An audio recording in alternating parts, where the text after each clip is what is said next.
ত্রিপুরা মেয়ে স্বপ্নার। আপনারা যদি ঘরোয়া রান্না দেখতে চান তাহলে অবশ্যই পেজটিকে ফলো করে পাশে থাকুন।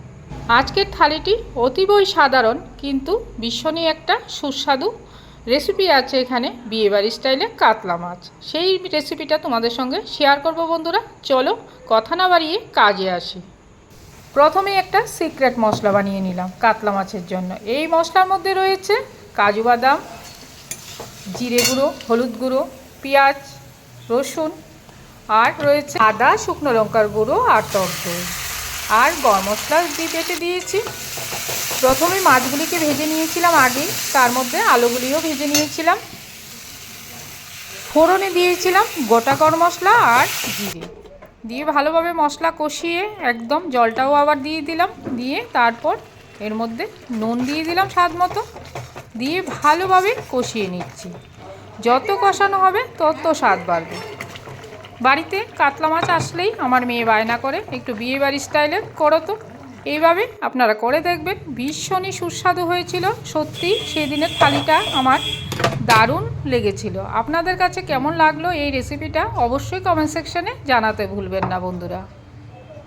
এইভাবে রান্না করে রবিবারে দুপুরে যদি খাওয়া যায় সবাই মিলে, একটা তৃপ্তি আলাদা পাওয়া যায়। তার মধ্যে পটল ভাজাও করে নিয়েছিলাম। গরম গরম পটল ভাজা সত্যি খেতে খুব ভালো লাগে। এইবার চলুন থালিতে কি কি রেখেছি সেটা আপনাদের সঙ্গে শেয়ার করি।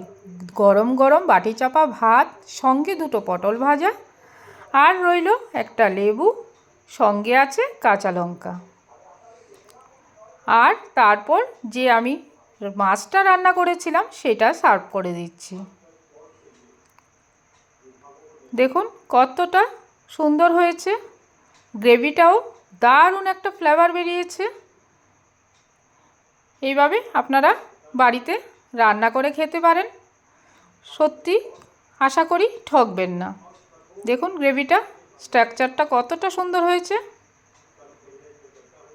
যেহেতু মাছটা একটু ছোট সাইজের তাই দুটো দিয়ে দিলাম। সঙ্গে এই যে রসুন ফোড়ন দিয়ে, কালো জিরা আর রসুন ফোড়ন দিয়ে এই কুমড়ো ডাঁটার ডালটা করেছিলাম মসুরি ডাল দিয়ে, ভীষণই সুস্বাদু হয়েছিল। সঙ্গে আর একটু যে মাছ তো রয়েছেই, তার সঙ্গে একটু শেষ পাতে টক দই আর একটা মিষ্টি।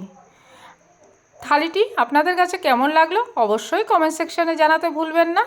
আর শেষে রাখলাম একটু আনারস। আর যদি ভিডিওটি ভালো লাগে অবশ্যই বন্ধুদের সাথে শেয়ার করতে ভুলবেন না বন্ধুরা। ফলো করে পাশে থাকবেন। নেক্সট রেসিপি আপনারা কি দেখতে চান অবশ্যই জানাতে ভুলবেন না।